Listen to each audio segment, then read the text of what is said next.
அன்பான தேவ ஜனங்களுக்கு மேய்ப்பெரும் இரட்சகருமான இயேசு கிறிஸ்துவின் இனிய நாமத்தின் நல்வாழ்த்துகள். இன்றைய செய்தியின் தலைப்பு, பரலோக ராஜ்யம் நிறுவப்பட்டு விட்டதா? வேதம் 3 ராஜ்யங்களை பற்றி அடிக்கடி சொல்லும்.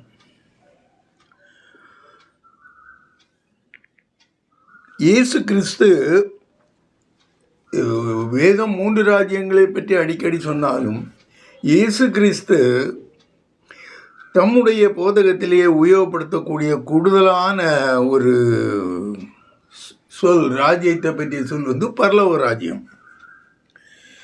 அவர் ஊழியத்தை ஆரம்பிக்கும் பொழுதும் பரலோக ராஜ்யத்தை பற்றி தான் பேசினார். அவருடைய ஊழியம் எதற்கு முனையாக இருக்கும், எதை அவர் நோக்கி அவருடைய ஊழியத்தை நடத்தி செல்வார் என்பது அவர் முதலில் பேசிய வார்த்தையிலிருந்தே நாம் அறிந்து கொள்ளலாம். என்ன சொல்வார்? பரலோக ராஜ்யத்தில் நீங்கள் புத்திரராகுங்கள், பரலோக ராஜ்யம் சமீபத்தில் இருக்கிறது என்று இந்த பரலோக ராஜ்யத்தை பற்றி தான் பேசுவார். ஆகையால் அவருடைய அந்த ஊழியத்தின் முழு நோக்கமும் பரலோக ராஜ்ய ஜனங்களை பரலோக ராஜ்யத்தின் புத்திரர்களாக்குவது, பாவம் செய்கிறவர்களை பாவத்திலிருந்து மீட்டு அவர்களை பரலோக ராஜ்யத்தின் புத்திரர்களாக்குவது. மத்தேயு 4:17 வாசிப்பீர்களே ஆனால், அது முதல் இயேசு, மனம் திரும்புங்கள், பரலோக ராஜ்யம் சமீபித்திருக்கிறது என்று பிரசங்கிக்க தொடங்கினார்.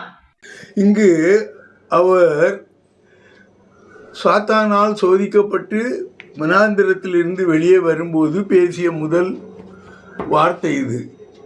இதிலே அவர் பரலோக ராஜ்யத்தை பற்றி குறிப்பிடுகிறார். இது என்ன சொல்கிறார்? பரலோக ராஜ்யம் சமீபத்தில் இருக்கிறது, அது இன்னும் நிறுவப்படவில்லை.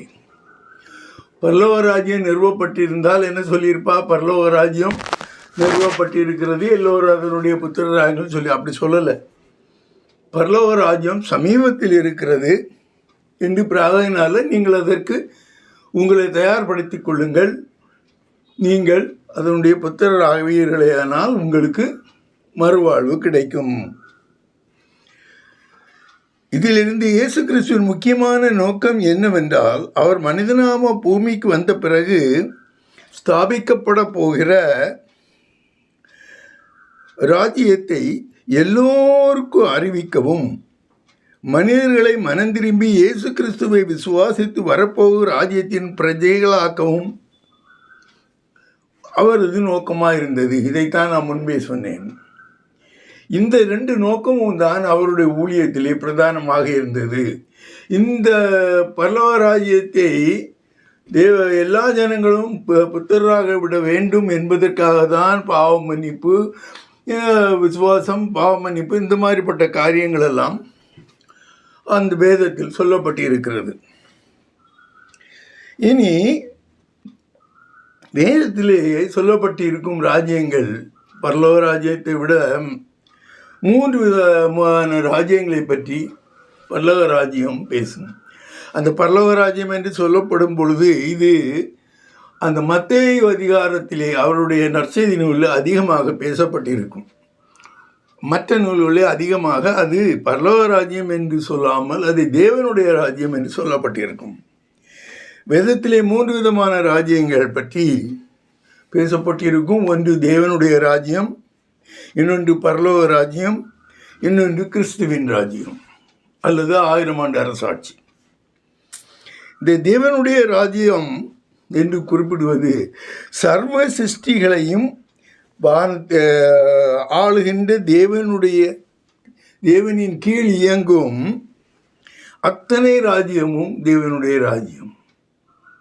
சர்வ சிருஷ்டியும் அது அவர் சிருஷ்டித்த எல்லா அந்த சிருஷ்டிப்பின் வழியாக வரும் ராஜ்யங்கள் அத்தனையும் அவருக்கு அடிபணிந்தவை. வானத்தையும், அதாவது அத்தனை ராஜ்யத்தையும், வானத்தையும், பூமியையும், நட்சத்திரங்களையும், சர்வலோகங்களையும் உள்ளடக்கியதாக தேவனுடைய ராஜ்யம் உள்ளது. தேவன் எல்லாத்திற்கும் ராஜாவாக இருக்கிறார். சர்வாதிகாரியாக சர்வலோகத்திற்கும் அதிபதியாக அவர் இருக்கிறார். சங்கீதம் 103:19 வாசிப்பீர்களேயானால், கர்த்தர் வானங்களில் தமது சிங்காசனத்தை ஸ்தாபித்தார். அவருடைய ராஜரிகம் சர்வத்தையும் ஆளுகிறது. அவர் தம்முடைய சிங்கத்தை வானத்திலே நிறுவி அங்கிருந்து இந்த ராஜ்யங்களை, இந்த பூமியை மட்டுமல்ல, சர்வலோக சூரியன் சந்திரன் மற்ற எல்லா கோள்களையும் அவர் அரசாட்சி செய்கிறார். அது சங்கீதம் 95:3-6 வரை வாசிப்பீர்களே ஆனாலும் இதை பற்றி நாம் விளங்கிக் கொள்ளலாம். இனி பரலோக ராஜ்யம் என்னவென்றால், இந்த பூமி அவருடைய தேவனுடைய ராஜ்யத்தில் ஒரு சின்ன பகுதி. அதே மாதிரி தான் அநேக கோள்கள் இருக்கலாம், நமக்கு தெரியாது. அவருடைய சிருஷ்டிப்பிலே உள்ள ஒரு சின்ன பகுதி தான் இந்த பூமி. இது ஒரு பகுதி, சர்வலோகத்தின் ஒரு பகுதியான இந்த பூமியையும் அதன் மேலுள்ள எல்லா உயிருள்ள ஜீவராசிகளையும் உறுப்பின நடந்து கொள்வன போன்றவைகளை எல்லாம் ஆண்டு கொள்வதற்கு அவர் ஆதாமிற்கு அந்த ஆளுகையை கொடுத்தார். அவர்தான் தேவன்தான். அதனால தான் பரலோக ராஜ்யம், எந்த ஒரு ராஜ்யம் பூமியில் வந்தாலும் அதை தேவனுடைய ராஜ்யம் என்று சொல்லுகிறார்கள். எல்லா ராஜ்யமும் தேவனுடைய ராஜ்யத்திற்கு உட்பட்டது. இங்கு அந்த ராஜ்யத்தை அவர் ஆதாமிற்கு கொடுத்தார் ஆள்வதற்கு. ஆனால் அது சாத்தானால் ஏமாற்றப்பட்டு அந்த ராஜ்யம் சாத்தானுக்கு சென்றது. அதன் பிறகு அவர் சிலுவையிலே, இயேசு கிறிஸ்து மனிதனாக வந்து சிலுவையிலே மரித்து அந்த ராஜ்யத்தை அந்த சாத்தானுடைய கையில் இருந்து பறித்து கொண்டார் என்று இங்கு சொல்லப்பட்டிருக்கும். இனி மத்தேயு 5:19-20 வசனங்களை வாசிப்பீர்களேயானால், ஆகையால் இந்த கற்பனைகள் எல்லாவற்றிலும் சிறிதானதொன்றையாகிலும் மீறி அவ்விதமாய் மனுஷருக்கு போதிக்கிறவன் பரலோக ராஜ்யத்தில் எல்லாரிலும் சிறியவன் எனப்படுவான். இவைகளை கை கொண்டு போதிக்கிறவனோ பரலோக ராஜ்யத்தில் பெரியவன் எனப்படுவான். வேத பாரகர் பரிசேயர் என்பவர்களுடைய நீதியிலும் உங்கள் நீதி அதிகமாயிராவிட்டால் பரலோக ராஜ்யத்தில் பிரவேசிக்க மாட்டீர்கள் என்று உங்களுக்கு சொல்லுகிறேன். இது அந்த ராஜ்யத்தில் நடக்கக்கூடிய காரியங்களை சொல்லுகிறது. அதாவது பரலோக ராஜ்யம் பூமியில் நிறுவப்பட போகிறது என்பதற்கு ஆதாரமாக இந்த வசனத்தை சொன்னேன். நீங்கள் எங்கே சொல்லப்பட்டிருக்கும், மனுஷருக்கு போதிக்கிறவன், மனுஷன் பூமியில் தான் இருப்பான், போதிக்கிறவன், அது பூமி பரலோக ராஜ்யத்தில் நடக்கக்கூடிய ஒரு கிரியை. அதே மாதிரி வேதபாரக பரிசேயர் எல்லோருடைய நீதியிலும் அப்படியானாலும் அது பூமியில் தான் நடக்கும். ஆகையினால் இந்த பரலோக ராஜ்யம் என்பது பூமியிலே நிறுவப்படக்கூடிய ஒன்று என்பது இதிலிருந்து தெளிவாகிறது. ஆனால் ஏன் பரலோக ராஜ்யம் என்ற பெயர் வந்ததென்றால், இந்த ராஜ்யத்தின் ராஜா பரலோகத்திலே இருக்கிறார். இன்று சிலுவையிலே இந்த ராஜ்யம் மீட்கப்பட்டதாக நாம் நிறுவப்பட்டதாக பார்க்க போகிறோம். அந்த ராஜா இப்பொழுது பரலோகத்தில் இருக்கிறார், அங்கிருந்து இங்கு ஆளுகை செய்கிறார். ஆகையினால் இந்த ராஜ்யத்திற்கு, அவர் நிறுவிய அந்த ராஜ்யத்திற்கு பெயர் பரலோக ராஜ்யம் என்று பெயர். King is in heaven, on all பிரஜாஸ் ஆர் இன் தி எர்த். இனி கிறிஸ்துவின் ராஜ்யம், இந்த ஆளுகை இதே பரலோக ராஜ்யம்தான். 2வது வருகையின் போது அர்மகதோன் யுத்தம் முடிந்த பிறகு 1000 ஆண்டு அரசாட்சி இதே கிறிஸ்துவிற்கு கொடுக்கப்படும். அப்பொழுது கிறிஸ்து பரலோகத்தில் இல்லாமல் எருசலேமிலே அவருடைய அரியணையை செட் பண்ணி அங்கு இருந்து அரசாட்சி செய்வார். ஆகவே அது கிறிஸ்துவின் ராஜ்யம் என்று பெயர்படுகிறது. இதை பற்றி தெரிந்து கொள்ள வெளிப்படுத்தல் 24 வாசிப்பீர்களேயானால், அன்றியும் நான் சிங்காசனங்களை கண்டேன், அவைகளின் மேல் உட்கார்ந்தார்கள், நியாய தீர்ப்பு கொடுக்கும்படி அவர்களுக்கு அதிகாரம் அளிக்கப்பட்டது. இயேசுவை பற்றிய சாட்சியின் நிமித்தமும் தேவனுடைய வசனத்தின் நிமித்தமும் சிரசேதம் பண்ணப்பட்டவர்களுடைய ஆத்துமாக்களையும் மிருகத்தையாவது அதன் சொரூபத்தையாவது வணங்காமலும் தங்கள் நெற்றியிலும் தங்கள் கையிலும் அதன் முத்திரையை தரித்துக் கொள்ளாமலும் இருந்தவர்களையும் கண்டேன். அவர்கள் உயிர்த்து கிறிஸ்துவுடனே கூட 1000 வருஷம் அரசாண்டார்கள். அவர்கள் உயிர்த்து கிறிஸ்துவுடனே கூட 1000 ஆண்டு அரசாண்டார்கள்.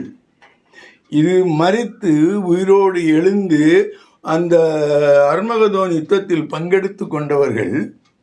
அந்த யுத்தத்திற்கு பிறகு அவர்கள் இந்த ஆட்சியில் அதில் சாத்தான் இந்த ஆட்சி நடக்கும் பொழுது சாத்தானை பிடிச்சி ஜெயிலில் போட்டிருப்பார். உள்ள பாதாளத்தில் அவன் சிறை வைக்கப்பட்டிருப்பான்.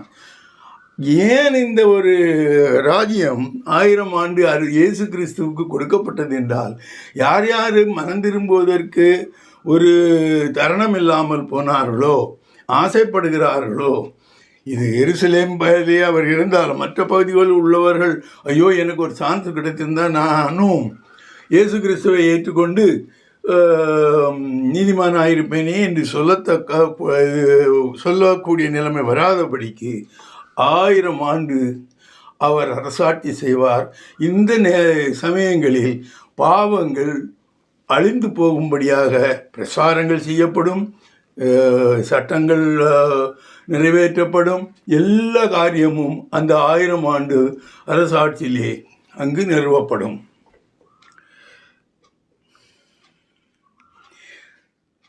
இது வெளிப்படுத்தல் 24 வாசிப்பீர்களே. ஆனால் கிறிஸ்தவர்கள் கூட அவர்கள் அரசாண்டார்கள். யார் அரசாளுகிறார்கள்? பூமியிலிருந்து போனவர்கள் தான் பூமிக்கு திரும்ப வந்து அரசாளுகிறார்கள். வேறு தூதர்களோ வேற்ற கிரகத்திலிருந்து வந்தவர்களோ அரசாளவில்லை. இயேசு கிறிஸ்துவ விசுவாசித்து மரித்து பரலோகம் சென்றவர்கள் பழையபடியும் இங்கு வந்து ஆட்சி செய்வார்கள் என்று சொல்லப்பட்டிருக்கிறது. இனி இந்த பரலோக ராஜ்யத்தை பற்றி மட்டும், மற்ற ராஜ்யங்களை பற்றி பேசாமல் மட்டும் சற்று விவரமாக பேசுகிறேன். என் அநேகருடைய கேள்வி, பரலோக ராஜ்யம் ராஜ்யத்தை பற்றி நிறைய சொல்லியிருக்காரு, எங்கே இருக்குது பரலோக ராஜ்யம்? இங்கு ஒன்றும் தெரியவில்லையே. அமெரிக்காவில் அவருடைய ராஜ்யம் இருக்கிறது, இங்கே இவருடைய ராஜ்யம் இருக்கிறது, நம்ம தேசத்திலே ஒரு கட்சியினுடைய ராஜ்யம், இப்படித்தான் ராஜ்யங்கள் இருக்குன்னு பரலோக ராஜ்யம் இங்கு எங்கே இருக்கிறது என்பது தெரியவில்லையே என்று கேட்கக்கூடிய கேள்விக்கு பதிலளிக்கும்படியாக இந்த செய்தியை கொஞ்சம் விவரமாக கொஞ்சம் பின்னோக்கி சென்று எப்படி அந்த பரலோக ராஜ்யம் சிலுவையில் நிறுவப்பட்டது என்பதை சொல்லுகிறேன். சர்வலோகத்தின் ஒரு சிறு பகுதியான பூமி தேவனுடைய ஆளுகையில் இருந்தாலும் பூமியின் மேலுள்ள ஆளுகையை முதல் மனிதனாக ஆதாமிற்கு கொடுத்ததாகவும் அதை சாத்தான் ஏதேன் தோட்டத்திலே வஞ்சனையாக பறித்து கொண்டதையும் சிலுவையில் பலியாகி இயேசு கிறிஸ்து திரும்பவும் சாத்தானிடமிருந்து பறித்து கொண்டதையும் இன்று வரை பரலோகத்திலிருந்து ஆளுகை செய்கிறார் என்பதையும் நாம் வேதத்தில் வாசிக்கிறோம். வேதம் இதெல்லாம் சொல்லுகிறது நமக்கு. அந்த வேதத்திலே அவர் பரலோகத்திலிருந்து இங்கு ஆளுகை செய்கிறார் என்று சொல்லப்பட்டிருக்கிறது. இவைகளை பற்றி இன்னும் டீட்டெயிலாக பார்க்க போனால், தேவன் தானியேலின் மூலமாக முதலிலே இந்த பரலோக ராஜ்யத்தை நமக்கு அறிமுகப்படுத்தினார். தானியேல் தீர்க்கதரிசி மூலமாக இந்த மாதிரி பரலோகத்திலிருந்து ஆளுகை செய்கிற ஒரு ராஜ்யம் இங்கு நிறுவப்படும் என்பது விளக்கப்பட்டது. இது நெபுகாத்நேச்சருடைய காலத்திலே அது நிறுவப்பட்டது. நெபுகாத்நேச்சருக்கு ஒரு சொப்பனத்தின் மூலமாக இந்த ஒரு செய்தியை தேவன் கொடுத்தார். ஆனால் அந்த செய்தி அந்த சொப்பனத்தை கண்ட நெபுகாத்நேச்சருக்கு அதை விளங்கி கொள்ள முடியாது இருந்தபடியினால் தாவீது என்ற தானியேல் என்ற தீர்க்கதரிசி மூலமாக அது விளக்கப்பட்டது. தானியேல் 2:31-35 வரை வாசிப்பீர்களேயானால், ராஜாவே, நீ ஒரு பெரிய சிலையை கண்டீர். அந்த பெரிய சிலை மிகுந்த பிரகாசம் உள்ளதாயிருந்தது. அது உமக்கு எதிரே நின்றது. அதன் ரூபம் பயங்கரமாயிருந்தது. அந்த சிலையின் தலை பசும் பொன்னும், அதன் மார்பும் அதன் புயங்களும் வெள்ளியும், அதன் வயிறும் அதன் தொடையும் வெண்கலமும், அதன் கால்கள் இரும்பும், அதன் பாதங்கள் பாதி இரும்பும் பாதி களிமண்ணுமாயிருந்தது. நீ பார்த்து கொண்டிருக்கும் போதே கைகளால் பெயர்க்கப்படாத ஒரு கல் பெயர்ந்து உருண்டு வந்தது. அது அந்த சிலையை இரும்பும் களிமண்ணும் ஆக்கிய அதன் பாதங்களில் மோதி அவைகளை நொறுக்கி போட்டது. அப்போது அந்த இரும்பும் களிமண்ணும் வெண்கலமும் வெள்ளியும் பொன்னும் ஏகமாய் நொறுங்குண்டு கோடை காலத்தில் போரடிக்கிற களத்தில் இருந்து பறந்து போகிற பதரை போலாயிற்று. அவைகளுக்கு ஒரு இடமும் கிடையாதபடி காற்று அவைகளை அடித்து கொண்டு போயிற்று. சிலையை மோதின கல்லோவென்றால் ஒரு பெரிய பர்வதமாகி பூமியை எல்லாம் நிரப்பிற்று. இந்த அவர் ஒரு பெரிய சிலையை கண்டார். தலை பவுன், அதாவது தங்கத்தில் இருந்தது. அதனுடைய மார்பு புயங்கள் எல்லாம் வெள்ளியாக இருந்தது. அதன் வயிற்றுப்பகுதி வெண்கலமாக இருந்தது. கால் பகுதி இரும்பாக வலிமையானதாக இருந்தது. பாதங்கள் இரும்பும் களிமண்ணும் சேர்ந்து மனிதர்களோடு சேர்ந்த ஒரு ராஜ்யமாக அது இருந்தது என்று இங்கு சொல்லப்பட்டிருக்கிறது. இதனுடைய அர்த்தம் என்ன என்பதை அது தானியேலாலே சொல்லப்படுவதை பார்க்கலாம். தானியேல் 2:36-44 வரை வாசிப்பீர்களே. ஆனால் சொப்பனம் இதுதான். அதன் அர்த்தத்தையும் ராஜ சமூகத்தில் தெரிவிப்போம். ராஜாவே, நீர் ராஜாதி ராஜாவாயிருக்கிறீர். பரலோகத்தின் தேவன் உமக்கு ராஜரீகத்தையும் பராக்கிரமத்தையும் வல்லமையையும் மகிமையும் அருளினார். சகல இடங்களிலும் உள்ள மனுபுத்திரரையும் வெளியின் மிருகங்களையும் ஆகாயத்து பறவைகளையும் அவர் உமது கையில் ஒப்பு கொடுத்து உம்மை அவைகளை எல்லாம் ஆளும்படி செய்தார். பொன்னான அந்த தலை நீரே. உமக்கு பிறகு உமக்கு கீழ்த்தரமான வேறொரு ராஜ்யம் தோன்றும். பின்பு பூமியை எல்லாம் ஆண்டு கொள்ளும் வெண்கலமான 3ஆம் ராஜ்யம் ஒன்று எழும்பும். 4வது ராஜ்யம் இரும்பை போல உரமாயிருக்கும். இரும்பு எல்லாவற்றையும் எப்படி நொறுக்கி சின்ன பின்னமாக்குகிறதோ அப்படியே இது நொறுக்கி போடுகிற இரும்பை போல அவைகளை எல்லாம் நொறுக்கி தகர்த்து போடும். பாதங்களும் கால் விரல்களும் பாதி குயவனின் களிமண்ணும் பாதி இரும்புமாயிருக்க நீர் கண்டீரே. அந்த ராஜ்யம் பிரிக்கப்படும்.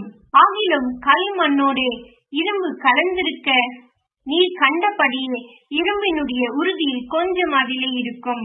கால் விரல்கள் பாதி இரும்பும் பாதி களிமண்ணுமாயிருந்தது. என்னவென்றால் அந்த ராஜ்யம் ஒரு பங்கு உரமும் ஒரு பங்கு நெரிசலுமாயிருக்கும். நீர் இரும்பை களிமண்ணோட கலந்ததாக கண்டீரே. அவர்கள் மற்ற மனுஷரோட சம்பந்தம் கலப்பார்கள். ஆகிலும் இதோ களிமண்ணோட இரும்பு கலவாதது போல அவர்கள் ஒருவரோடொருவர் ஒட்டி கொள்ளாதிருப்பார்கள். அந்த ராஜாக்களின் நாட்களிலே பரலோகத்தின் தேவன் என்றென்றைக்கும் அழியாத ஒரு ராஜ்யத்தை எழும்ப பண்ணுவார். அந்த ராஜ்யம் வேறு ஜனத்துக்கு விடப்படுவதில்லை. ஒரு கல் கையால் பெயர்க்கப்படாமல் மலையிலிருந்து பெயர்ந்து உருண்டு வந்து இரும்பையும் வெண்கலத்தையும் களிமண்ணையும் வெள்ளியையும் பொன்னையும் நொறுக்கினதை நீர் கண்டீரே. அப்படியே அது அந்த ராஜ்யங்களை எல்லாம் நொறுக்கி நிர்மூலமாக்கி தானோ என்றென்றைக்கும் நிற்கும். நீங்கள் வேதத்தை வாசித்து பார்ப்பீர்களே. ஆனால் இஸ்ரவேலை வாதித்த, இஸ்ரவேலை அரசாண்டு அவர்களை கொடுமைப்படுத்திய அல்லது அவர்களுடைய அதிகாரத்தை கீழ் கொண்டு வந்த 7 ராஜ்யங்களை நீங்கள் பார்க்கலாம். முதலாவது எகிப்து. அது இங்கு சொல்லப்படவில்லை. ஏனென்றால் இந்த காரியம் பாபிலோன் ராஜா என்ற சொப்பனத்தில், அதாவது 2வது நபர்களாகிய பாபிலோனியரின் கீழ் இந்த ஆள்கை இருக்கும்போது கண்டது. ஆகையால் எகிப்து ராஜ்யத்தில் இவர்கள் 430 வருஷம், அதாவது 400 வருஷம் இருந்ததாகவும் 430 வருஷம் இருந்து அங்கிருந்து இங்கு வந்ததாகவும் நமக்கு வேதம் சொல்லுகிறது. முதலாவது வாதித்தவர் எகிப்தியர்கள், அடுத்ததாக பாபிலோனியர்கள், அடுத்ததாக மேதிய பர்சியா, அடுத்ததாக கிரேக்கர்கள், அதுக்கு அடுத்ததாக ரோமாபுரிய சாம்ராஜ்யம், அதுக்கு அடுத்ததாக அதே ரோமாபுரியம் அது மற்ற ஜனங்களோடு சேர்ந்து கூட்டு சேர்ந்து நடந்த ஒரு ராஜ்யம். அதாவது ரோமாபுரிய ராஜ்யம் ரோமாபுரத்தில் இருந்தாலும் இங்கு ஆட்சி செய்வதற்காக அவர்கள் எதோமியர்கள் அவரோடு சேர்ந்து எதோமியர் அவர்களுடைய கட்டளைகளை ஏற்று இங்கு ஆட்சி செய்தார். இந்த மாதிரியான ஒரு நிலைமையை குறிப்பிடுகிற ராஜ்யம். இனி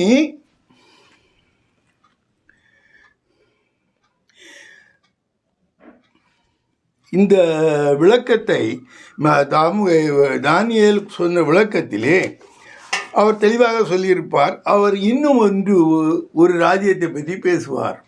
கையிலேயாலே பேர்க்கப்படாத ஒரு கல் மலையிலிருந்து உருண்டு வந்து எங்கே அடித்ததாம், தலையில் அடிக்கவில்லை, அந்த இல்லை காலின் பாதத்திலே வந்து அடித்தது. அதாவது ரோம சாம்ராஜ்யம் எப்பொழுது ரோம சாம்ராஜ்யம் ஃபுல் அதிகாரத்தோடு இருக்கும்போது அது நடக்கவில்லை. எப்பொழுது அது மற்றவர்களோடு சம்பந்தங்கள் வந்து ஏற்படுத்தப்பட்ட ஒரு ராஜ்யமாக இருந்த சமயத்தில் அந்த கல் அந்த பாதத்தில் அடித்தது. அது பெரிய மலையாகி அது யாராலும் அழிக்க முடியாததாக இருந்தது. இதுதான் பரலோக ராஜ்யம். அப்படியானால் கணக்கு வைத்து இயேசு அந்த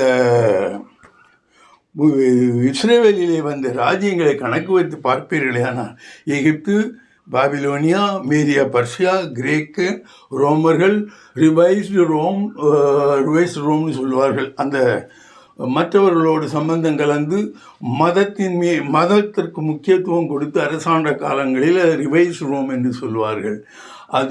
அதன் பிறகாக இந்த பரலோக ராஜ்யம், அதாவது மலை கையினால் பெயர்க்கப்படாத அந்த கல். இனி அந்த ராஜ்யத்தை பற்றி சொல்லும்போது ஒரு அழியாத ஒரு ராஜ்யம் அங்கே வந்து எப்படி அழியும்? தேவனுடைய ராஜ்யம், அதில் உள்ள ஒரு பங்கு அது. தேவனுடைய ராஜ்யம் அழிவதில்லை, பரலோக ராஜ்யமும் அழிந்து போவதில்லை. இனி பரலோக ராஜ்யம் எப்படி ஸ்தாபிக்கப்பட்டது? அது சீரியலாக அது வரிசையாக பார்ப்போம், எப்படி அந்த ராஜ்யம் ஸ்தாபிக்கப்பட்டது என்று. தேவன் சிருஷ்டிப்பின் நாளிலே பூமியின் ஆளுகையை மனிதனுக்கு கொடுத்தார். எல்லோருக்கும் தெரியும். வாசியுங்கள் ஆதியாகமம் 1:28. பின்பு தேவன் அவர்களை நோக்கி, நீங்கள் பலுகி பெருகி பூமியை நிரப்பி அதை கீழ்ப்படுத்தி சமுத்திரத்தின் மச்சங்களையும் ஆகாயத்து பறவைகளையும் பூமியில் மேல் நடமாடுகிற சகல ஜீவ ஜந்துக்களையும் ஆண்டு கொள்ளுங்கள் என்று சொல்லி தேவன் அவர்களை ஆசீர்வதித்தார். சகலத்தையும் ஆண்டு கொள்ளுங்கள் என்று சொல்லப்பட்டிருக்கும். அடுத்ததாக ஆதாம் தேவனுடைய கட்டளைகளை உதாசீனப்படுத்தி சாத்தானின் ஆலோசனையின்படி நடந்து அவன் பாவியானான். அதாவது அவன் தேவனை தள்ளிவிட்டு தேவனுடைய கட்டளையை உதாசீனப்படுத்தி, அவன் தேவனுடைய கட்டளையை உதாசீனப்படுத்துகிறதே பாவம். அந்த ஒரு பாவத்தை அவன் செய்தான். எப்படி செய்தான்? ஆதியாகமம் 3:1-6 வரை வாசிப்பீர்களே. ஆனால் தேவனாகிய கர்த்தர் உண்டாக்கிற சகல காட்டு ஜீவன்களை பார்க்கிலும் சர்ப்பமானது தந்திரமுள்ளதாயிருந்தது. அது ஸ்திரீயை நோக்கி, நீங்கள் தோட்டத்தில் உள்ள சகல விருட்சங்களின் கனியையும் புசிக்க வேண்டாம் என்று தேவன் சொன்னது உண்டோ என்றது.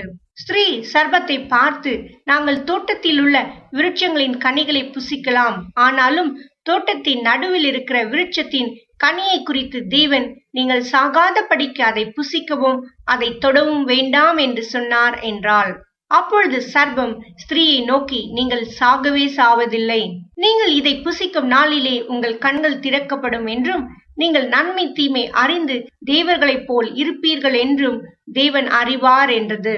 அப்பொழுது ஸ்திரீயானவள், அந்த விருட்சம் புசிப்புக்கு நல்லதும் பார்வைக்கு இன்பமும் புத்தியை தெளிவிக்கிறதற்கு இச்சிக்கப்படத்தக்க விருட்சமுமாய் இருக்கிறது என்று கண்டு அதன் கனியை பறித்து புசித்து தன் புருஷனுக்கும் கொடுத்தாள்.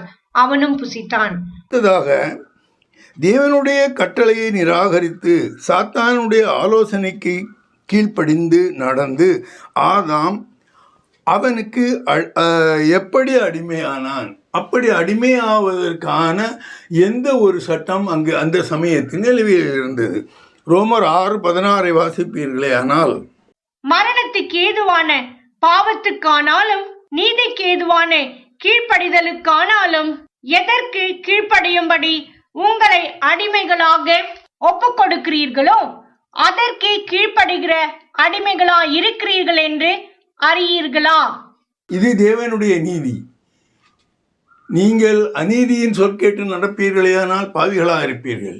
நீங்கள் நீதியின் பாதையிலேயே தேவனுடைய சொற்கேட்டு நடப்பீர்களேயானால் நீதிமான்களாக இருப்பீர்கள். இது தேவனுடைய நீதி. இது ரோமர்கள் கொடுத்திருப்பதை நான் வாசித்தேன். இயேசு கிறிஸ்துவை ராஜாவாக ஏற்றுக்கொள்ளாமலும் மேசியா என்ற மீட்பராக ஏற்றுக்கொள்ளாமலும் இருந்த யூதர்களிடமிருந்து பரலோக ராஜ்யம் நீக்கப்பட்டு இயேசு கிறிஸ்துவை ராஜாவாகவும் மீட்பராகவும் ஏற்றுக்கொண்ட விசுவாசிகளுக்கு கொடுக்கப்பட்டது. இந்த ராஜ்யம் எல்லாம் இப்போ நான் சொல்லுது எல்லாமே அது இஸ்ரவேலில் நடக்கக்கூடியது. இயேசு கிறிஸ்து ரோமராக யூதராக வந்து இஸ்ரவேலிலே அவர் மனிதனாக வந்தார். அவர் சிலுவையிலே அங்கு அந்த ராஜ்யத்தை ஸ்தாபித்தார். ஆனால் அது ஆரம்பத்திலே அது யூதர்களிடம் இருந்தது.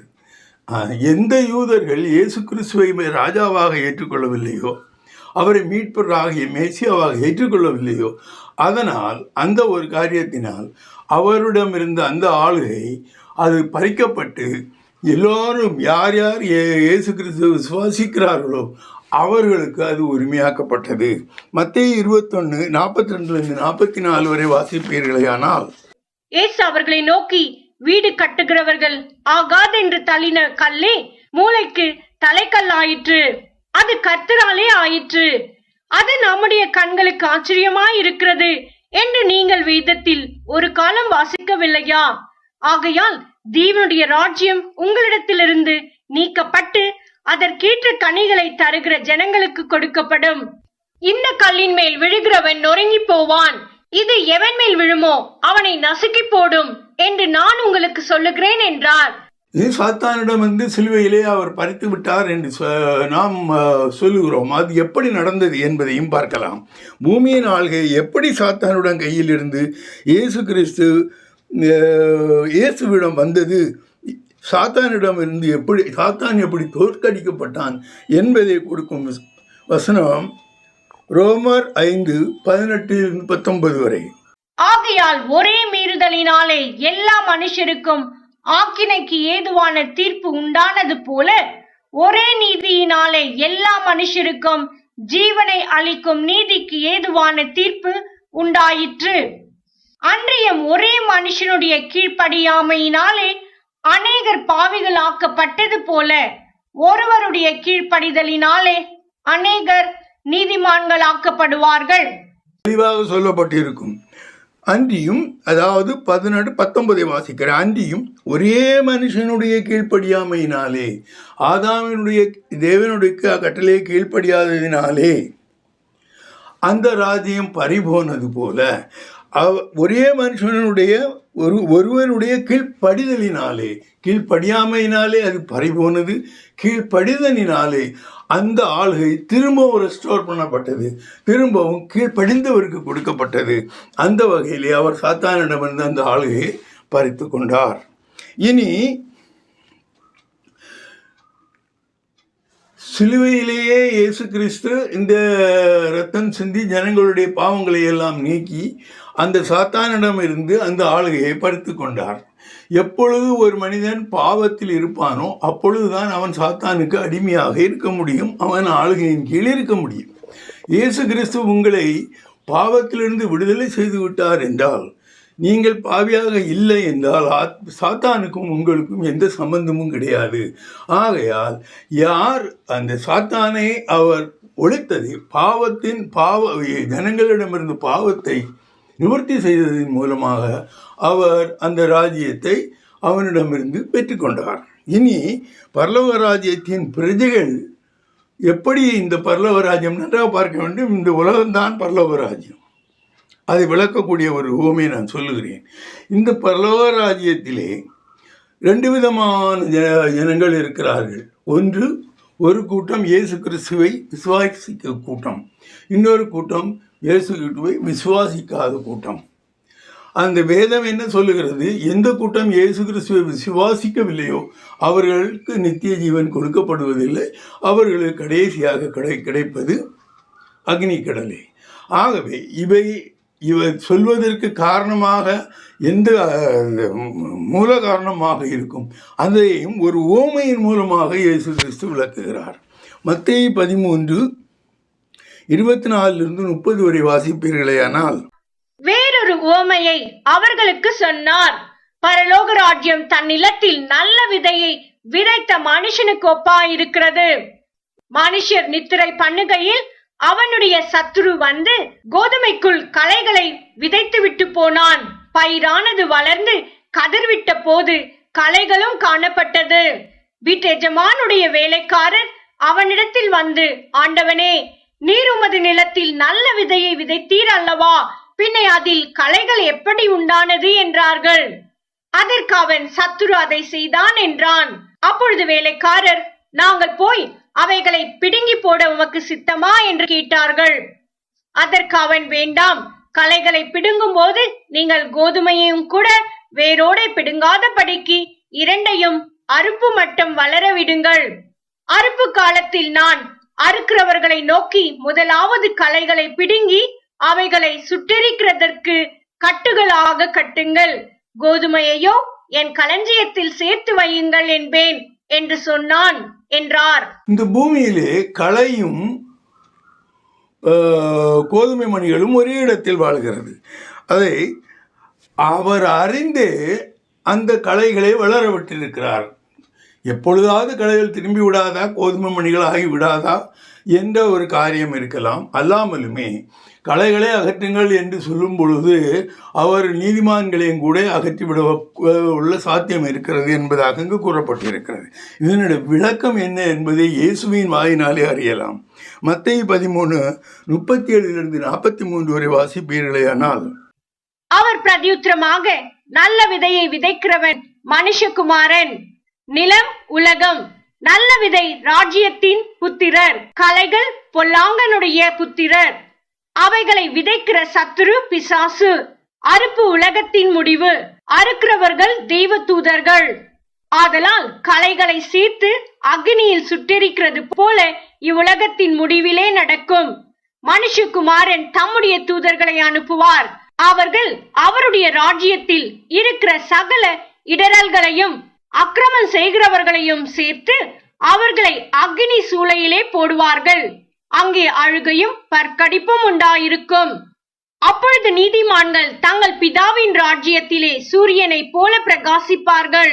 கேட்கிறதற்கு காதுள்ளவன் கேட்க கடவன்.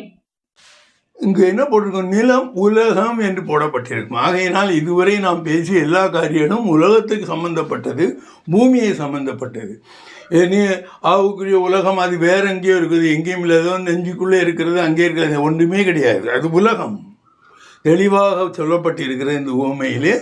அந்த உவமையிலே பிரஜைகள் இருக்கிறார்கள், இயேசுவை நேசிக்கிற பிரஜைகள் இருக்கிறார்கள், இயேசுவை விசுவாசிக்கிற பிரஜைகள் இருக்கிறார்கள், இயேசுவை வெறுக்கிற அவருக்கு எதிராக செயல்படக்கூடிய பிரஜைகளும் கூட இருக்கிறார்கள். ஆனால் நீங்கள் எப்படி இருக்கிறீர்கள் என்பதுதான் முக்கியமான ஒரு காரியம். ஒவ்வொருவரும், இதை கேட்கிற ஒவ்வொருவரும் இயேசு கிறிஸ்துவை விசுவாசித்து இந்த ராஜ்யத்தின் புத்திரர்களாக இருக்க வேண்டும், நல்ல கோதுமை மணிகளாக இருக்க வேண்டும். அந்த கோதுமை மணிகளுக்கு தான் அந்த வயல், அந்த எதில் அதில் விதைத்திருக்கிறாரோ அது சொந்தம். களைகள் கோதுமை மணிகளுக்கு கொடுக்கக்கூடிய அந்த தண்ணீர், உரம் அதிலிருந்து சுரண்டி எடுத்து வளர்கின்றன. அதற்கு உரிமையாளராக இருப்பது கோதுமை மணிகள்.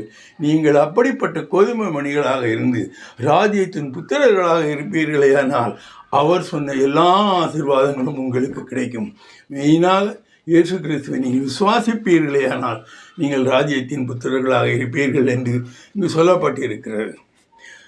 அன்பான பிதாவே, மேய்ப்பர் இரட்சகருமான இயேசு கிறிஸ்துவை என்றாட வழி நடத்தும் ஆவியானவரே, ஒவ்வொருவரும் உண்மை விசுவாசித்து நீர்தான் மீட்பர், நீர்தான் இந்த மனித குலத்திற்காக மரித்தீர், உமது இரத்தத்தினால் நாங்கள் கழுவப்படுகிறோம் என்பதை விசுவாசித்து அதன் மூலமாக நீர் நிறுவிய அந்த பல்லவ ராஜ்யத்தின் ஒரு புத்திரர்களாக வேண்டும். நீர் சொன்ன கொடுத்த எல்லா ஆசீர்வாதங்களும் அவர்களுக்கு வந்து சேர வேண்டும்.